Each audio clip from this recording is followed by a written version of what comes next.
She turned our nursery into his office again. The same yellow walls we'd painted together last spring now held his corporate awards and framed law degrees. The same room where we'd spent hours planning our future family had become the space where she planned her new life without me. I stand in the doorway, my suitcase still in my hand from the airport. The scent of fresh printer ink mingles with her perfume, the expensive kind Derek bought her last month. My wedding ring feels suddenly heavy on my finger. "Michael!"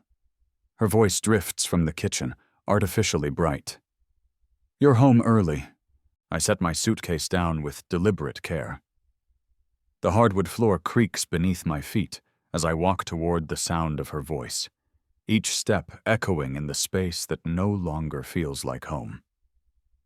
She's standing by the coffee maker, her back to me. Her auburn hair catches the afternoon light streaming through the kitchen window, the same window where we used to stand together, planning our garden. Now Derek's expensive briefcase sits on our kitchen island like a territorial marker. "The Chicago deal closed faster than expected," I say, keeping my voice level. "Thought I'd surprise you." She turns, and I catch the flash of panic in her green eyes before she forces a smile. "That's wonderful, honey. Derek just stopped by to pick up some files. He's in the shower." As if summoned by his name, the sound of running water echoes from upstairs, in our master bathroom, where he's using our towels, our soap. The metallic taste of betrayal floods my mouth. "Files," I repeat, letting the word hang in the air. "For his new practice." Her hands tremble as she pours coffee into 2 mugs, her favorite set, the ones we bought on our honeymoon in Italy. He's starting his own firm. I've been helping him organize. I notice the second mug, the way she automatically reaches for 2 of everything now. The small betrayals that cut deeper than the obvious ones. "In our nursery," the coffee maker hisses, filling the silence. Sarah's face crumbles for just a moment before she rebuilds her mask.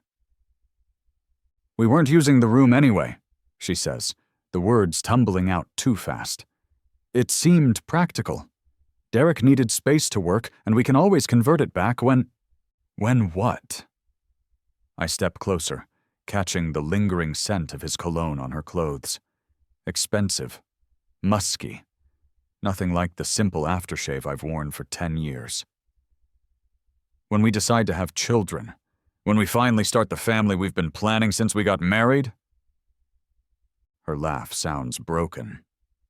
"Michael, be realistic. We've been trying for 3 years. Maybe it's time to accept that some things aren't meant to be..." The water upstairs stops running. Heavy footsteps cross the ceiling above us, heading toward our bedroom. My jaw clenches as I imagine him selecting clothes from the dresser, maybe even borrowing my shirts. "Some things?" I echo. "Like our marriage?" Before she can answer, Derek appears at the top of the stairs. He's wearing my burgundy bathrobe, the one Sarah gave me last Christmas. His dark hair is slicked back, and he descends the stairs with the confidence of a man who belongs here. "Michael," he grins, extending his hand like we're meeting at a networking event. "Great to see you again, roommate." Roommate. The word hangs in the air like a slap. I look at his outstretched hand, then at Sarah, who won't meet my eyes. The wedding photo that usually sits on the kitchen counter is face down, pushed aside to make room for Derek's law books. I don't take his hand. "Derek." My voice sounds calm, controlled. Inside, rage builds like pressure in a kettle. "Making yourself at home, I see." He laughs, seemingly oblivious to the tension crackling between us. Sarah's been incredibly generous, letting me use the space while I get my practice off the ground. This house has such great energy for productivity. Our house. The house where Sarah and I planned to raise children, where we painted that nursery together, laughing as we got more paint on ourselves than the walls, where I proposed on Christmas morning 3 years ago. I should go, Derek says, finally sensing the atmosphere. He kisses Sarah's cheek, a casual gesture that speaks of intimacy, of routine. Thanks for letting me store the rest of my files here. I'll pick them up tomorrow. Store his files. Tomorrow. Like this is his office, his space, his home. They walk to the front door together, their voices low and intimate. I hear her laugh, the same laugh that used to be mine. Through the kitchen window, I watch Derek get into his black BMW, the one with the vanity plates that read Council 1. Sarah returns to the kitchen, her face flushed. Michael, we need to talk. But I'm already walking away, toward the garage. I need space to think, to plan, to remember who I am beneath this suffocating betrayal. In the garage, surrounded by tools and projects I'll never finish, I run my fingers over the hidden compartment in my workbench. Inside, the property deed rests in a manila envelope, along with other documents Derek and Sarah know nothing about. Documents that will change everything. A quiet smile spreads across my face as I touch the papers. They think they've won. They think they've outmaneuvered me, the simple husband who travels for work and trusts his wife. They have no idea what's coming. 1 week later, I discover they've been using our joint credit card for romantic dinners, while I eat microwave meals alone at the kitchen table. The statements arrive on a Tuesday morning, each charge a small dagger. Romano's Italian Bistro, $127.50. The Vineyard, $89.23. Le Petit Café, $156.78. All the places Sarah used to beg me to take her. All the places I said we'd go when things slow down at work. Now she goes with him, while I'm building our financial future in sterile conference rooms across the country. Derek's law firm letterhead is scattered across my kitchen table like he already lives here. Partnership proposals, client intake forms, all bearing the address of my house. My home office phone number listed as his primary contact. The audacity steals my breath. I gather the papers, the crisp documents rustling between my fingers. Each sheet represents another piece of my life being erased, rewritten with Derek's name where mine should be. The sound of laughter drifts from upstairs. Sarah's voice, bright and carefree in a way I haven't heard in months. My hands tremble as I recognize the tone. The same breathless giggle she used to have when we were newlyweds. I need to get out of here before I do something I'll regret. At the office, I lock my door and call my grandfather's lawyer. Harold Steinberg has been handling my family's legal affairs for 40 years. His voice crackles through the phone with the authority of old money and older wisdom. Michael, good to hear from you. How's the house treating you?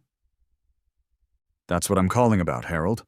I need to review the trust documents, specifically the clauses about marital property. A pause. Papers rustling. Ah, yes. Your grandfather was very specific about protecting family assets. Have you read the full trust documentation recently? Not since the wedding. Perhaps you should. I'll messenger a copy to your office today. Pay particular attention to Section 7. The documents arrive within 2 hours. I spread them across my desk, my heart pounding as I read the legal language that will determine my future. Section 7 makes everything clear.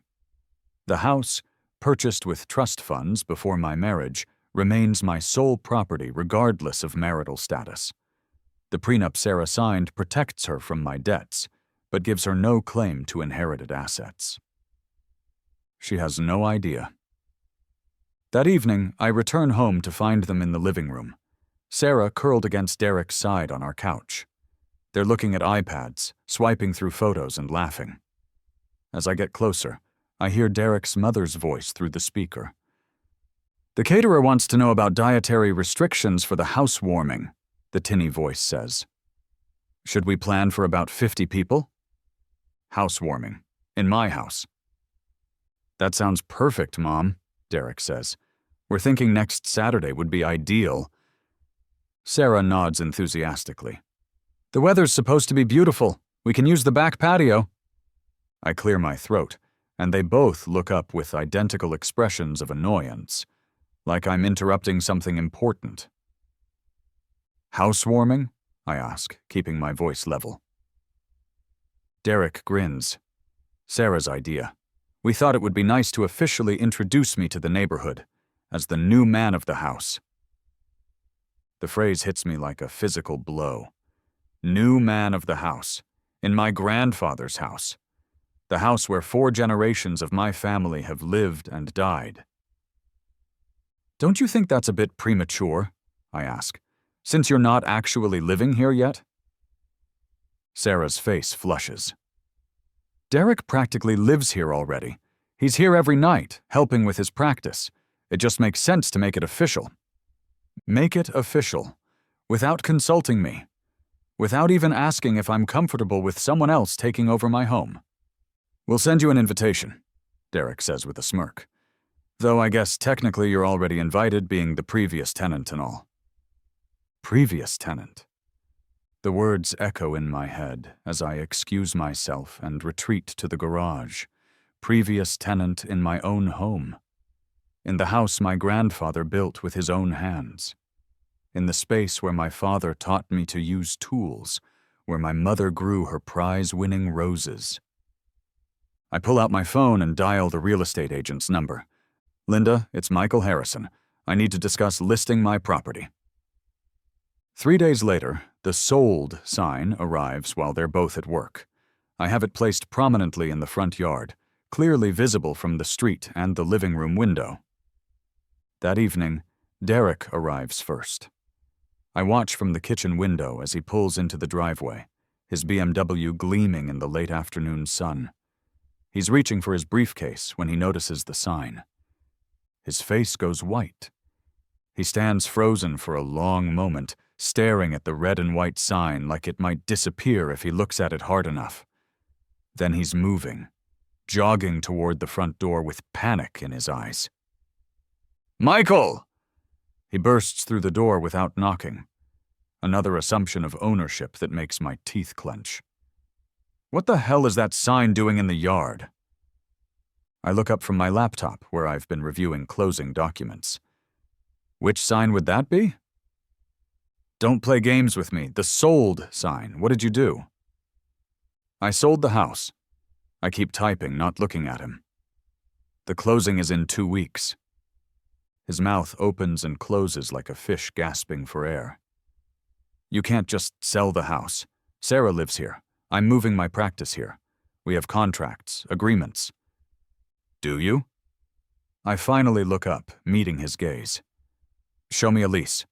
Show me any legal document that gives you the right to operate a business from my property. Your property? His voice cracks. This is Sarah's house too. Actually, it's not. The front door opens, and Sarah walks in carrying grocery bags. She sees Derek's face first, then follows his gaze to me. What's wrong? She asks, setting the bags on the counter. Derek, you look like you've seen a ghost. He sold the house, Derek says, his voice barely above a whisper. Sarah laughs. That's ridiculous. Michael wouldn't. She stops, seeing my expression. Michael, tell him that's ridiculous. I close my laptop and stand up. The closing is in 2 weeks. You'll both need to be out by then. The silence stretches between us like a wire ready to snap. Sarah's face cycles through disbelief, anger, and finally fear. You can't be serious, she breathes. This is my home, our home. Check the deed, I say simply. Check the trust documents. Check the prenup you signed. This house has never belonged to anyone but me. 2 days later, I come home early from a client meeting to find them in our bed. The anniversary lingerie I bought Sarah last Christmas, red silk with delicate lace trim, clings to her body as she straddles Derek, her head thrown back in abandon, The metallic taste of betrayal floods my mouth as I stand frozen in the doorway.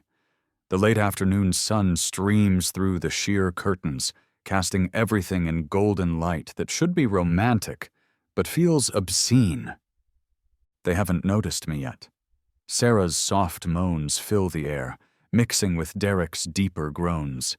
The bed, our bed, where we spent our wedding night, where we tried so desperately to conceive a child, creaks rhythmically beneath them. I back away silently, my heart hammering against my ribs.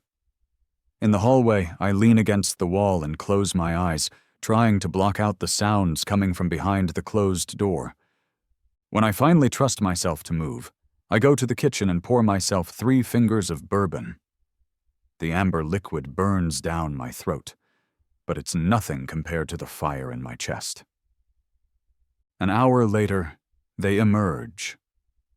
Sarah appears first, her hair mussed and her cheeks flushed.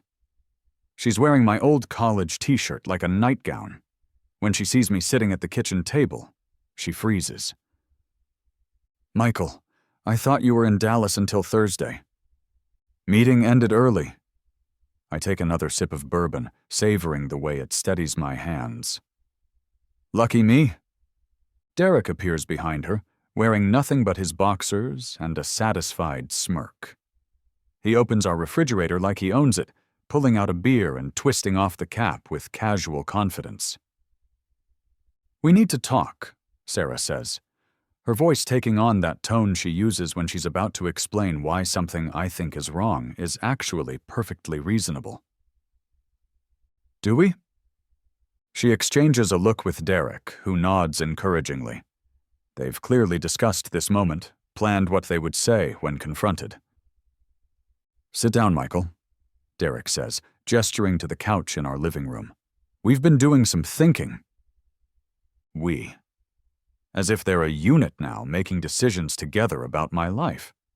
I follow them to the living room, where they arrange themselves on the couch like an interview panel. Sarah sits in the middle, Derek's arm draped possessively across her shoulders. I take the chair across from them, the chair that used to be my reading spot, where I'd relax after long business trips. "Michael," Sarah begins, her voice gentle but firm. "We care about you. You know that, right?" The condescension in her tone makes my jaw clench. "Do you?" "Of course we do," Derek interjects. "That's why we think it's time for some honesty, some acceptance of reality." Reality. Their reality, where my wife belongs to another man and my house becomes his office. "The thing is," Sarah continues, "Derek and I have fallen in love. Real love, Michael. The kind of love that can't be ignored or wished away. And we think," Derek adds, "that it would be healthier for everyone if you accepted that and moved on. Found your own place, started fresh." Started fresh. As if 15 years of marriage is something to be discarded like old furniture. Derek reaches into his briefcase and pulls out a manila folder. "I've taken the liberty of researching some nice apartments in your price range. Nothing too fancy, but comfortable for a single professional." He slides the papers across the coffee table toward me. Apartment listings, neatly organized and highlighted. All one-bedrooms. All in complexes across town, far from this neighborhood where Sarah and I built our life together. "You researched apartments for me." My voice sounds calm, detached. Inside, rage builds like a storm. "We want to make this transition as smooth as possible," Sarah says, "for all of us." I lean forward and pick up the listings, pretending to study them. These are very thoughtful. 1-bedroom, basic amenities. Perfect for a man starting over. "Exactly," Derek says, relief evident in his voice. "We knew you'd understand." "There's just one small problem," I say, setting the papers aside. They lean forward expectantly. "The house isn't for sale anymore." Sarah blinks. "What do you mean?" "I mean I changed my mind. Decided to keep it after all. Derek's confident expression falters. But the sign was a mistake. I called the realtor yesterday and took it off the market. The lie rolls off my tongue smoothly. In reality, I spent yesterday morning at Harold Steinberg's office, signing papers that transfer the house title solely into my name. The prenup Sarah signed in a romantic haze after our engagement party gives her no claim to inherited assets. My grandfather's trust ensures that this house belongs to me alone, marriage or no marriage. But they don't need to know that yet. Michael, Sarah says carefully, I don't think you understand the situation. Derek needs stability for his practice. We've already sent out invitations for the housewarming. Cancel them. The words hang in the air like a challenge. Derek's face reddens, and I can see him struggling to maintain his lawyer composure.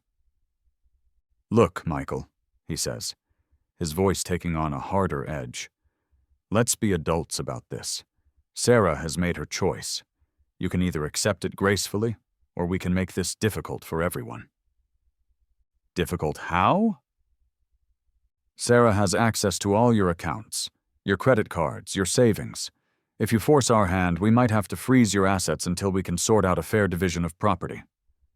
They've discussed this too, planned out how to financially devastate me if I don't cooperate with their takeover of my life. I stand up slowly, giving them my most reasonable smile. That's an interesting strategy, Derek. There's just one thing you might want to consider. What's that?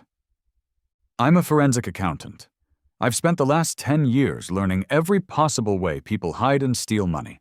Every loophole, every trick, every legal maneuver. Derek's Adam's apple bobs as he swallows hard. And I've had a week to prepare for this conversation. I excuse myself to the kitchen, leaving them to whisper urgently on the couch. From my briefcase, I pull out the real estate contract I signed this morning. Not a listing agreement. A purchase contract. For the house across the street, which I bought cash through an LLC, sight unseen. The current owners will be moving out next month. After that, I'll have a front row seat to watch Derek and Sarah's new life together crumble. The next morning, Derek arrives with a U-Haul truck and 3 friends to help him move. I watch from the kitchen window as they unload boxes labeled office supplies and law books, their voices echoing in the quiet suburban morning. Derek struts up to the front door with the confidence of a man claiming his territory. The doorbell rings, followed immediately by aggressive knocking. I take my time answering. When I finally open the door, Derek stands there with a moving dolly and a self-satisfied grin. Morning, roommate, he says, pushing past me without invitation. Hope you don't mind, but I've got movers coming all day. Time to make this place feel like home. Behind him, his friends begin carrying boxes toward the front door. Sarah appears from the kitchen, coffee in hand, directing traffic like she's orchestrating a military operation. Careful with that one, she calls to a muscular guy carrying Derek's law degree. It's fragile. Derek surveys the living room with the air of a general planning a campaign. We'll need to rearrange the furniture. This couch needs to go against the far wall to make room for my desk. My desk in my living room. Actually, I say, my voice cutting through the commotion, there's been a change of plans. Everyone stops. The muscular friend freezes mid-step, Derek's law degree clutched in his hands. What kind of change? Derek asks, wariness creeping into his voice. I pull out my phone and show him the screen. It displays a text message from a locksmith. New locks installed, keys ready for pickup. I had the locks changed this morning, I announce. For security reasons. Derek's face goes from confusion to anger in seconds. You can't change the locks. I live here now. Do you? Show me your lease. I don't need a lease, Sarah. Isn't on the deed. I pull out the property documents, freshly notarized. This house belongs solely to me, has since before we were married. The prenup Sarah signed specifically waives any claim to inherited property. Sarah's coffee mug slips from her fingers, shattering on the hardwood floor. Hot coffee splashes across her bare feet, but she doesn't seem to notice. "That's impossible," she whispers. "We've lived here together for 10 years. "You've lived here as my guest. Legally speaking, you've been a tenant at will, both of you." Derek's lawyer training kicks in. His eyes narrow as he processes the implications. Tenant at will means I can terminate your tenancy at any time, for any reason, with proper notice. I reach into my briefcase and pull out official-looking documents. Consider this your 30-day notice to vacate. The papers flutter to the floor as Derek's hands shake with rage. "You son of a bitch. We had an understanding." "We had nothing." I step closer, lowering my voice so only he can hear. "You seduced my wife, took over my home and tried to steal my life, but you forgot one important detail." "What's that?" "I actually own what you're trying to steal." Derek's friends look uncomfortable, shuffling their feet and avoiding eye contact. The muscular one still holds Derek's law degree, unsure whether to set it down or carry it back to the truck. "There's been a mistake," Sarah says, her voice high and strained. "Michael, we can work this out. We can all live here together until we figure things out." "No." The word hangs in the air like a gavel strike. "Pack your things, both of you. You have 30 days. Derek lunges forward, but his friends grab his arms before he can reach me. "This isn't over," he snarls. "I'll sue you for everything you have. I'll destroy you." I pull out my phone again and show him a different screen. Photos I took while they were in bed yesterday. Clear images of Derek's confidential client files spread across my kitchen table, mixed with cocaine residue and what appears to be evidence tampering for a high-profile case. Derek's face goes white as he recognizes his own handwriting on documents that could end his career. "I'd be very careful about making threats," I say quietly. "The Bar Association takes a dim view of attorneys who conduct illegal business from unlicensed premises." The fight goes out of him like air from a punctured balloon. His friends release his arms, and he staggers backward. "How long have you been planning this?" Sarah asks, tears streaming down her face. I look at my wife, my soon-to-be ex-wife, standing in the wreckage of her dreams. Part of me wants to comfort her, to explain that I never wanted it to come to this. Instead, I hand her a business card. "My lawyer's information. Have your attorney contact him to discuss the divorce proceedings." "Divorce?" She says the word like it's foreign to her tongue. "Did you think I'd fight to keep a woman who turned our nursery into another man's office?" 2 weeks into their 30-day notice period, Derek's law firm contacts me directly. The senior partner, Martin Blackwood, calls my office with the kind of panic usually reserved for natural disasters. "Mr. Harrison, we need to discuss a delicate matter regarding Derek Hutchins and your property." "What about it?" The phone trembles in Blackwood's hands. I can hear it in his voice. "We've discovered that Derek has been conducting firm business from an unlicensed location, storing confidential client files in an unsecured residential property. This creates massive liability issues."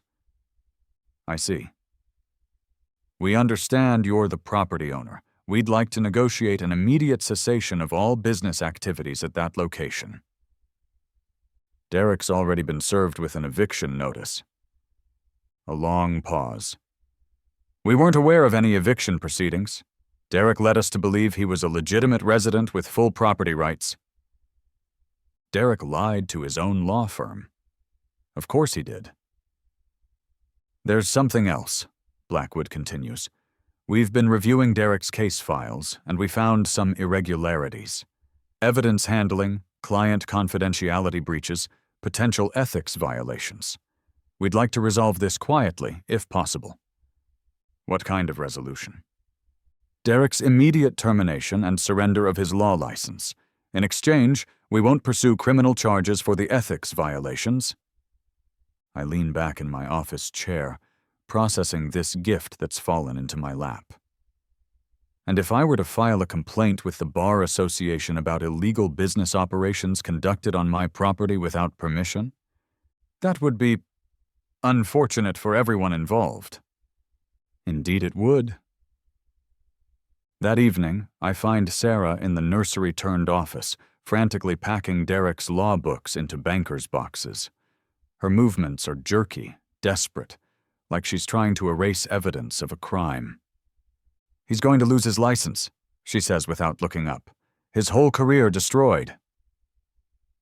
That's what happens when you conduct illegal business from stolen property. She whirls around, her eyes blazing. "Stolen? This is my home too." "Check the deed." "I don't need to check anything. I know my rights."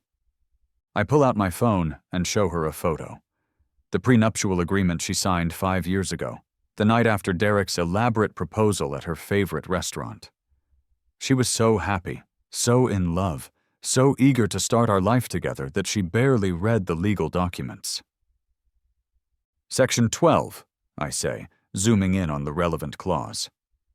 The party of the second part waives all claims to property owned by the party of the first part prior to the marriage, including but not limited to real estate acquired through inheritance or family trust. Her face crumbles as she reads her own signature at the bottom of the page. You tricked me? I protected my family's assets, just like any reasonable person would do. I was 25 years old, Michael.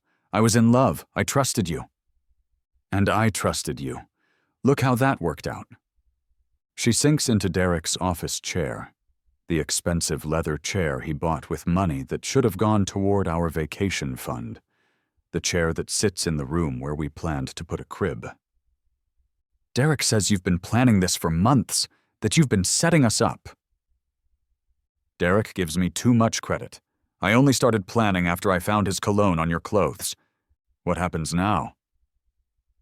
I consider lying, letting her think there might be some way to salvage their relationship.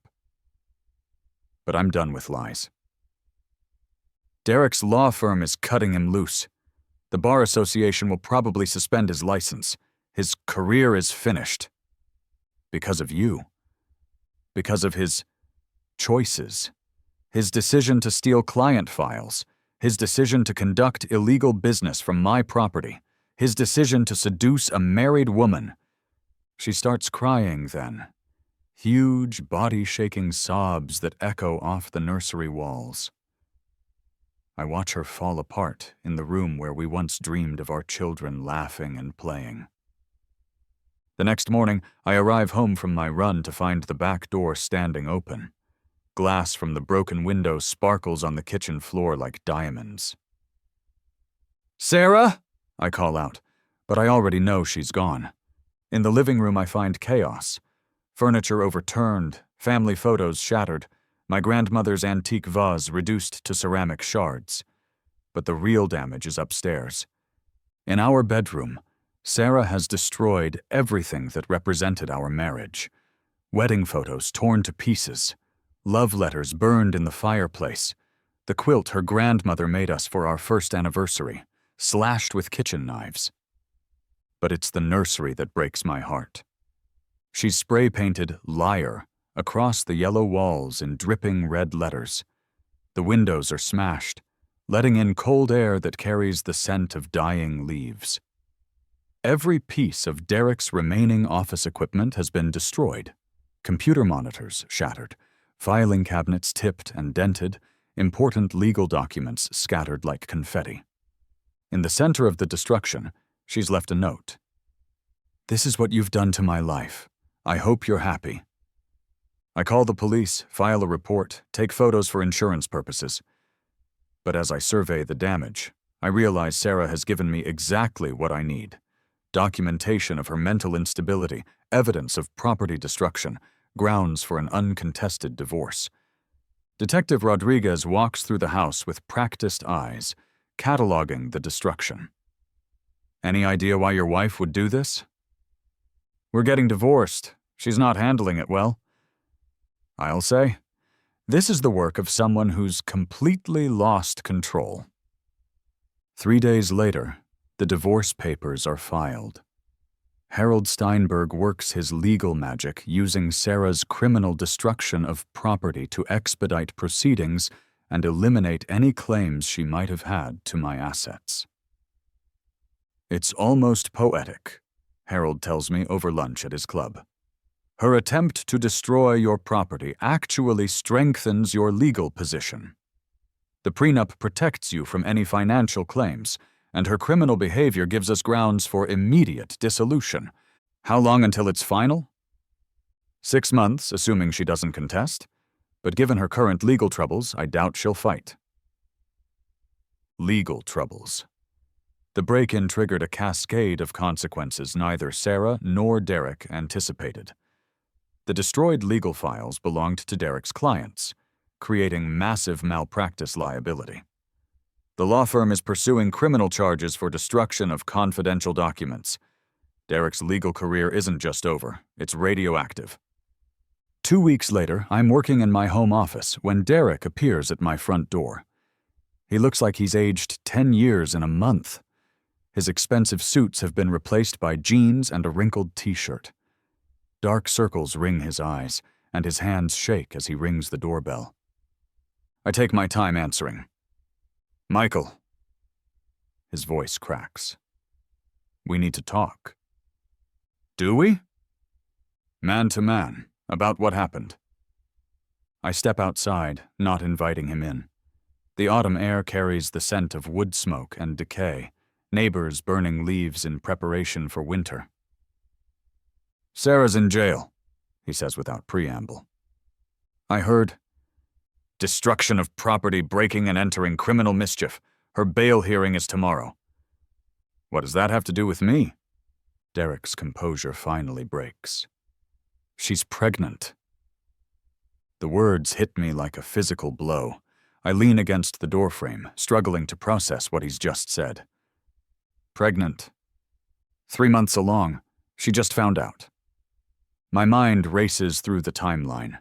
3 months ago, Sarah and I were still sleeping in the same bed occasionally, still trying to save our marriage, or at least maintain the appearance of trying. Is it mine? Derek's silence is answer enough. Jesus Christ, I breathe. She wants to talk to you, to explain. Explain what? That she's carrying my child while she destroys my house for another man? Michael, please. She's scared. She's alone. Her whole world is falling apart. She made her choices. This isn't about her anymore. It's about an innocent child. I look at Derek. Really look at him. This man who seduced my wife, stole my home, destroyed my marriage. This man who's now begging me to save the woman carrying my child. Where is she? County lockup. Her arraignment is at 9 tomorrow morning. That night, I sit in the destroyed nursery, surrounded by the ruins of our dreams. The yellow walls are stained with Sarah's angry graffiti, but underneath the spray paint, I can still see traces of the careful brushstrokes we applied together. We painted this room on a Saturday morning in spring. Sarah wore my old college t-shirt and paint-stained shorts, her hair pulled back in a messy ponytail. She laughed when I got more paint on myself than the walls, called me hopeless but kissed me anyway. This is where our baby will sleep, she said, running her hand over the smooth wall. This is where we'll read bedtime stories and rock them to sleep.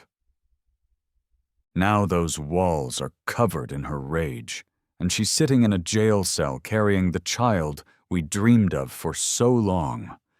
I pull out my phone and call Harold Steinberg. I need to post bail for someone, I say when he answers. Michael? It's almost midnight. Sarah's in jail. She's pregnant, with my child. A long pause. Are you sure that's wise, given the circumstances? No, but it's the right thing to do. The county courthouse smells like disinfectant and despair. I arrive 15 minutes before Sarah's arraignment, watching through reinforced glass as orange jump-suited defendants shuffle through their brief moments before the judge. Derek sits 3 rows ahead of me, his wrinkled clothes and hollow eyes a stark contrast to the confident lawyer who invaded my home just months ago. He doesn't notice me until I slide into the seat beside him. "You came," he says, his voice barely above a whisper. "I came for my child." When they bring Sarah out, I barely recognize her. The designer clothes and perfect makeup have been replaced by an orange jumpsuit and stringy hair. Her face is puffy from crying, and she moves like someone who's forgotten how to inhabit her own body. She scans the courtroom and freezes when she sees me. Our eyes meet across the space between us, and I see a flash of the woman I fell in love with 15 years ago. Vulnerable, scared, human. Then the judge calls her case. "Sarah Michelle Harrison, you're charged with breaking and entering, destruction of property, and criminal mischief. How do you plead?" Her lawyer, a tired-looking public defender who's clearly handling too many cases, whispers something in her ear. Sarah nods mechanically. "Not guilty, Your Honor." The prosecutor stands, shuffling through papers with practiced boredom. "The state requests bail be set at $50,000. The defendant destroyed significant property belonging to her estranged husband, including confidential legal documents worth hundreds of thousands of dollars." "Your Honor," the public defender interjects, "my client is 3 months pregnant and poses no flight risk. She's lived in this community for 10 years and has no prior criminal record." Pregnant. The word echoes through the courtroom like a confession. I watch Sarah's hand drift unconsciously to her stomach, a protective gesture I remember from when we were trying to conceive. "Bail is set at $25,000, the judge declares. "Next case." That's it.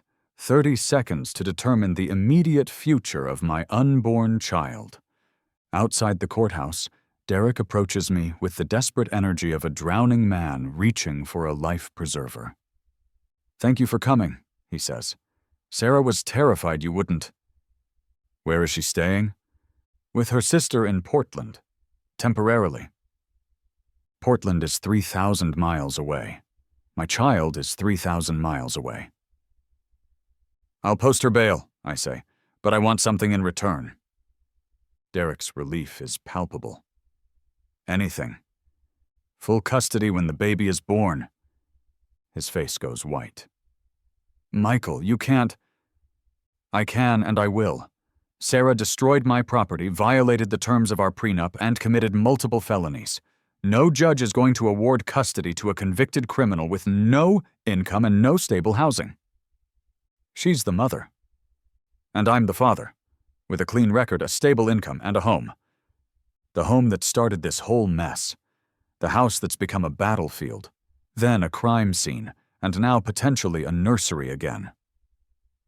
What if she contests it? With what lawyer? Derek, you're unemployed and facing your own criminal charges. Sarah's living on her sister's couch with felony convictions pending. I have Harold Steinberg and unlimited resources." Derek stares at the courthouse steps, watching other families navigate their own legal disasters. "She really loves that baby already," he says quietly. "She talks to it every night." The image hits me harder than I expected.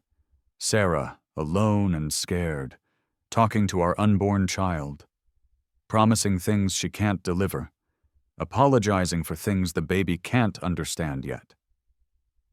"I'm not trying to hurt her," I say, "but I won't let my child grow up in chaos." 3 hours later, Sarah walks out of county lockup wearing the same clothes she was arrested in, paint-stained jeans and Derek's old law school sweatshirt. She looks smaller somehow, diminished by everything that's happened. Derek rushes to embrace her, but she stops when she sees me standing by my car. "Michael."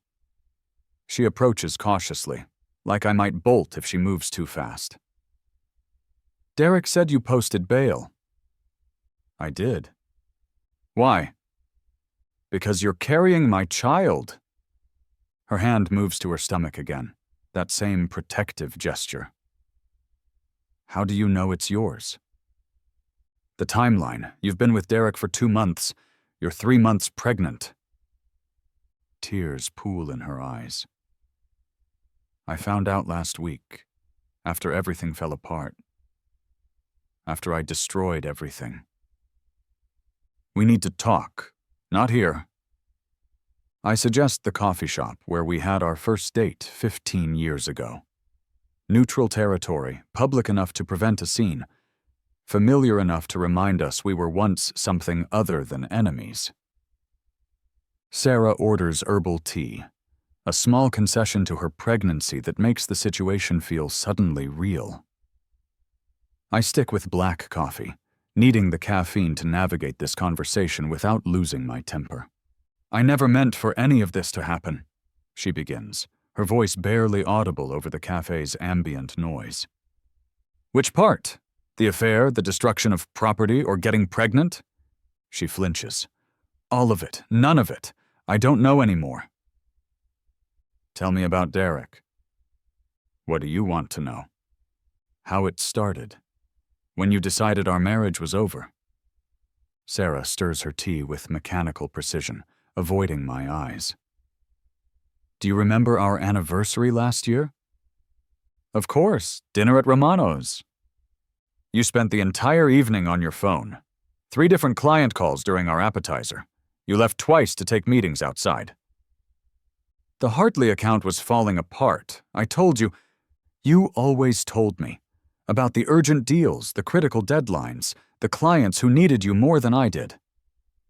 I open my mouth to argue, then stop. She's right.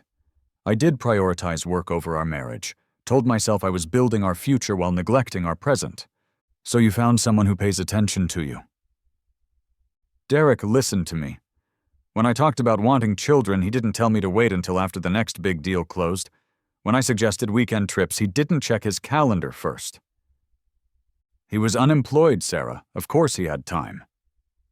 It wasn't about time, it was about priority. The word hangs between us like an accusation. Priority. She's right again, and we both know it. When did it become physical? The day you left for Chicago. 2 months ago. The timing makes sense now. I was closing the biggest deal of my career, spending 18-hour days in conference rooms, barely calling home. Sarah was alone with Derek, who was charming and available and everything I wasn't. Do you love him? She looks up, and for the first time in months, I see honesty in her green eyes. I thought I did, but love built on someone else's neglect isn't really love, is it? What is it? Revenge, maybe, or desperation. I wanted to feel important to someone again. We sit in silence, 2 people who once shared everything now struggling to communicate across the wreckage of our relationship. What happens now? She asks finally. You're going to have our baby. Our baby. She tests the words. After everything that's happened, you still want to be involved? It's my child, Sarah. Whatever's broken between us, that hasn't changed. Derek wants to raise it with me as his own. The knife twists in my chest. Derek's career is over. He's facing criminal charges. How exactly does he plan to support a family? He'll figure something out. With what money? What job prospects? Sarah, he destroyed his legal career over an affair. What kind of father do you think he'll be? She doesn't answer, but I can see doubt creeping into her expression. I want full custody, I say gently. What? The word comes out as a gasp. You're facing felony charges. You have no income, no stable housing. Derek can't support you, and you can't support yourself. I'm the mother. And I'm the father, with resources, stability, and the ability to give our child everything it needs. Everything but love. You think I won't love my own child? Sarah's composure finally breaks. Tears stream down her face as she struggles to find words. I don't know what to think anymore. 6 months ago, we were trying to get pregnant together. Now you're threatening to take my baby away. I'm not threatening anything. I'm telling you the reality of your situation. What if I clean up my act, get counseling, find a job, plead guilty, and accept probation? What about Derek? Another long pause. I don't know. Sarah, you can't build a life with someone because you're pregnant. You tried that with me, and look how it ended. That's different. Is it? You married me because I was safe, stable, financially secure. Now you're with Derek because he's exciting, passionate, available. Neither relationship was built on the right foundation. She stares into her tea like it might contain answers. So what do you suggest? Let me raise our child. Visit whenever you want, be as involved as you can be. But let me provide the stability. And Derek? Derek is your choice to make, but he's not my child's father. The next morning, Derek shows up at my house with a proposal of his own. He looks like he hasn't slept in days, his clothes wrinkled and his eyes wild with desperation. I'll disappear, he says without preamble. Completely. Leave the state, change my name, never contact Sarah again. In exchange for what? You drop the charges. Let Sarah plead to a misdemeanor, get probation instead of jail time. And the baby? Joint custody. You and Sarah work out a reasonable arrangement. I study his face, looking for the con. Why would you give up everything? Because I love her, and I've destroyed her life enough already. You destroyed your own life, Derek. Sarah made her own choices. She chose me because you neglected her. I chose her because I was selfish and wanted what you had. We're both guilty. And now? Now she's pregnant with your child, facing prison time because of my selfishness. The least I can do is get out of the way. There's something almost noble in his surrender. This man who tried to steal my life is offering to erase himself to save the woman he claims to love. Where will you go? My brother lives in Seattle. He runs a construction company, says he can give me work. From high-powered attorney to construction worker. The fall is complete. What about your legal troubles? I'll plead guilty, accept whatever consequences come. Maybe a year in minimum security, probably disbarment. But Sarah won't be dragged down with me. I think about my child, growing in Sarah's womb while she lives in chaos and uncertainty. I think about the nursery upstairs, still stained with her rage but ready to be restored. I think about the possibility of being a father, something I've wanted for so long, it's become part of my identity. I'll consider your proposal, I tell Derek. But I want something else. Name it. A written confession. Everything that happened, every law you broke, every ethical violation. Something that protects Sarah from future prosecution and guarantees you'll never practice law again. Derek nods without hesitation. Done. And Derek? If you ever contact Sarah or my child again, I'll destroy you so completely that construction work will seem like a promotion. Understood. 2 months later, Sarah appears at my door carrying a single suitcase and wearing the desperate expression of someone who's run out of options. Her pregnancy is showing now. A small but unmistakable curve beneath her worn sweater. She looks older, tired in a way that goes deeper than physical exhaustion. Michael. Her voice is hoarse, like she's been crying. Can we talk? I step aside to let her in, noting how she moves carefully, protectively. The house has been restored since her destructive rampage. New windows, fresh paint, the nursery converted back to its original yellow warmth. Derek's gone, she says without preamble, settling onto the couch with the cautious movements of early pregnancy. He left for Seattle last week. I know. You know? He kept his word, confessed to everything, took full responsibility, disappeared completely. Very noble, considering. Sarah's laugh sounds broken. Noble. That's one word for it. I sit across from her, maintaining distance but close enough to see the dark circles under her eyes, the way her hands shake slightly as she smooths her sweater over her belly. How are you feeling?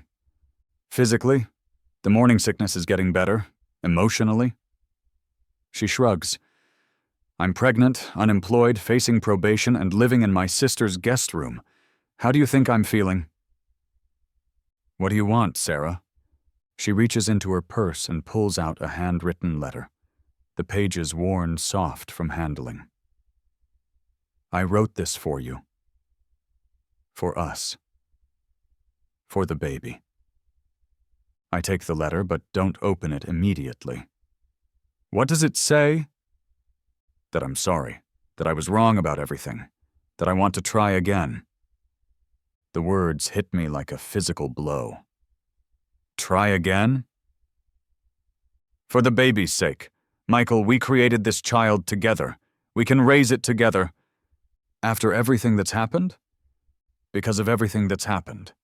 I know what it's like now to lose everything that matters. I know the difference between love and infatuation, between stability and excitement. I unfold the letter, scanning her familiar handwriting. 3 pages of apologies, explanations, and promises. Words about second chances and family and the child growing inside her. You destroyed our home, Sarah. You chose another man over our marriage.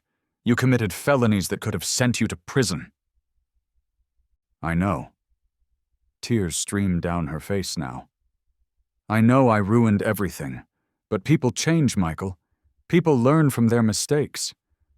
Some mistakes can't be undone, but some can be forgiven. She slides forward on the couch, reaching for my hands. Her skin is soft, familiar, carrying the faint scent of the vanilla lotion she's used since college. I'm carrying your child, she whispers. Our child. The baby we tried for so hard for so long. Doesn't that mean something? It means everything, to me. Then let's be a family, real parents, together. I'll do whatever it takes. Counseling, therapy, probation. I'll spend the rest of my life making this up to you. I look at her, really look at her. The woman I married, the woman I loved, the woman who shattered my trust so completely I still feel the pieces cutting me from the inside. What about Derek? Derek was a mistake. A fantasy born out of loneliness and neglect. You're real, Michael. You're the father of my child. Our child. Our child, she agrees. Please, Michael, I know I don't deserve another chance, but the baby does. The baby deserves both parents, together. I stand up and walk to the window, looking out at the neighborhood where we planned to raise our family. The house across the street, the one I bought with cash, sits empty, waiting for tenants who will never understand the drama that played out here. Sarah, do you remember what you said the day I found Derek's things in our nursery? I said a lot of things. You said we should accept that some things aren't meant to be, that maybe we weren't meant to have children together. Her face crumbles. I was angry. I was protecting myself. You were telling the truth. We weren't meant to be parents together, not then. But now you're pregnant with my child, and I'm going to be the best father I can be. But that doesn't mean we're going to be a family. I turn back to face her, and the hope dies in her eyes as she reads my expression. Michael, please. No? The word comes out harder than I intended, but it's the right word, the only word. No, Sarah. I won't pretend the last 6 months didn't happen. I won't pretend you didn't choose another man over our marriage. I won't pretend you didn't destroy our home in a fit of rage. I was scared. You were selfish. Just like you're being selfish now, asking me to forgive and forget because it's convenient for you. She stands up, her hands pressed protectively over her belly. This isn't about convenience. This is about our child. Our child will have 2 parents who love them, but those parents aren't going to be married to each other. Michael, I'm begging you. I know you are. And 6 months ago, I would have said yes. I would have taken you back, pretended it never happened, tried to rebuild our marriage on the ruins of your betrayal. Then why won't you now? I walk to the mantelpiece and pick up a framed photo, the ultrasound image she gave me last week. Our child, barely recognizable but unmistakably real. Because this baby deserves better than parents who are together out of obligation or guilt or fear. This baby deserves to see what real love looks like, even if it's not between their mother and father. Sarah sinks back onto the couch, her body shaking with sobs. So, what happens now? Now you focus on having a healthy pregnancy. I'll pay all your medical expenses, set up a trust fund for the baby, make sure you have everything you need. And after the baby is born? Joint custody. We'll work out a schedule that puts the child's needs first. But we won't be together. No, we won't be together. She cries harder now, the kind of deep, body-shaking sobs that come from the complete destruction of hope. I want to comfort her, to hold her, to take back the words that are causing her so much pain. Instead, I remain standing by the window, watching her fall apart in the ruins of our relationship. I need you to leave now, I say gently. Michael? Sarah, please, don't make this harder than it already is. She nods, wiping her eyes with the back of her hand. At the door, she turns back one last time. Do you think you'll ever forgive me? I consider the question, weighing forgiveness against justice, love against betrayal. Maybe, I say finally, for the baby's sake. But forgiveness doesn't mean reconciliation. I know. And Sarah, find someone who deserves you. Someone who won't neglect you the way I did. Someone who makes you happy without requiring you to destroy other people's lives. She nods again, then walks out into the evening air. I watch through the window as she gets into her sister's car, her hand resting on her belly as they drive away. The house feels quiet now, expectant. In 6 months, there will be a baby. My child. Our child. But not our family. 6 months later, I'm standing in the newly renovated nursery, assembling a crib that will finally serve its intended purpose. The yellow walls are fresh and bright, unmarked by anger or betrayal. Afternoon sunlight streams through the cleaned windows, warming the hardwood floor where my child will take their first steps. The smell of fresh paint and new beginnings fills the air as I align the crib slats with methodical precision. Each piece fits perfectly into place, unlike the broken relationships that led me here. Need any help with that? I turn to find Elena Rodriguez standing in the doorway, holding 2 cups of coffee and wearing the smile that's been brightening my days for the past 3 months. She's a pediatric nurse I met during Sarah's prenatal appointments, professional, compassionate, and refreshingly uncomplicated. I think I've got it figured out, I say, accepting the coffee gratefully. Though I reserve the right to ask for help if I can't figure out this conversion mechanism. Elena laughs, settling into the rocking chair I bought last week. This room is beautiful, Michael. Your baby is going to love it. My baby. The words still fill me with wonder and terror in equal measure. Have you heard from Sarah recently? Elena asks carefully. She knows the history, most of it anyway, enough to understand why a pregnant woman isn't living in this house with the father of her child.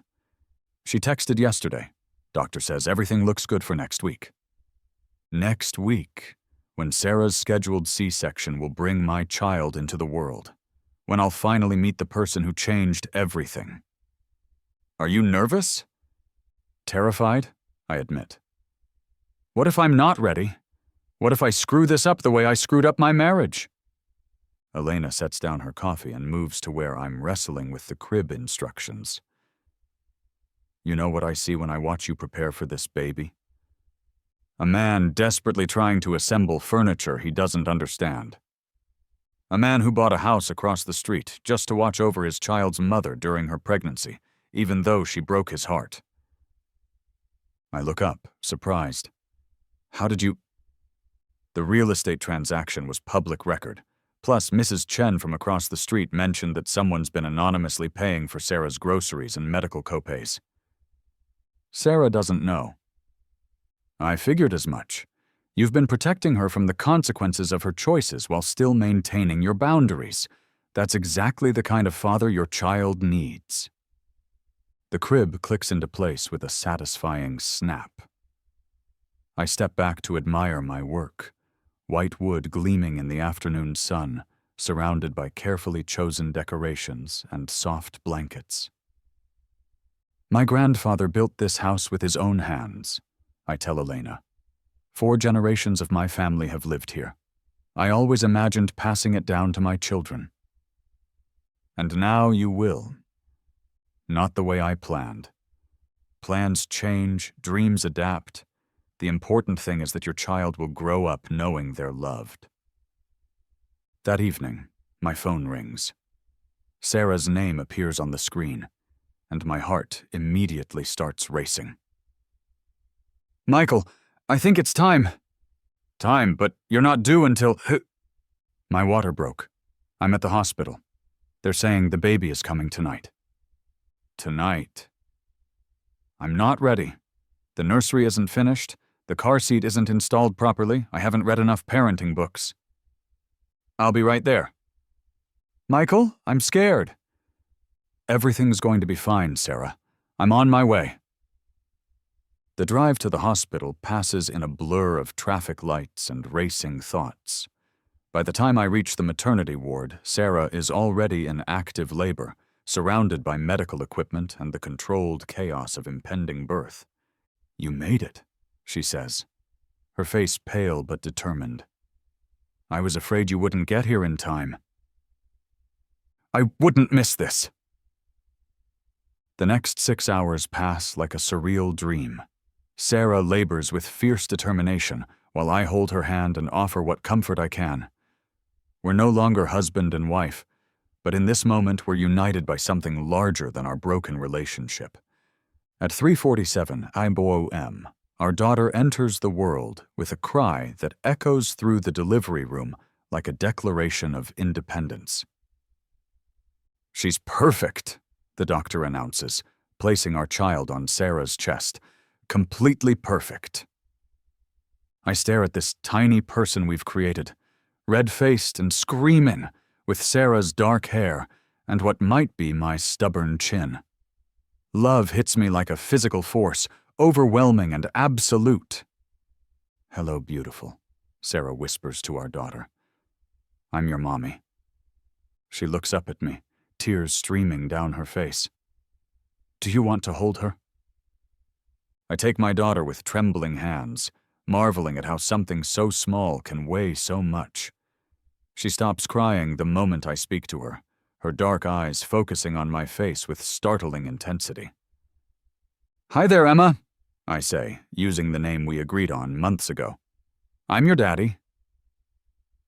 3 days later, I bring Emma home to the yellow nursery.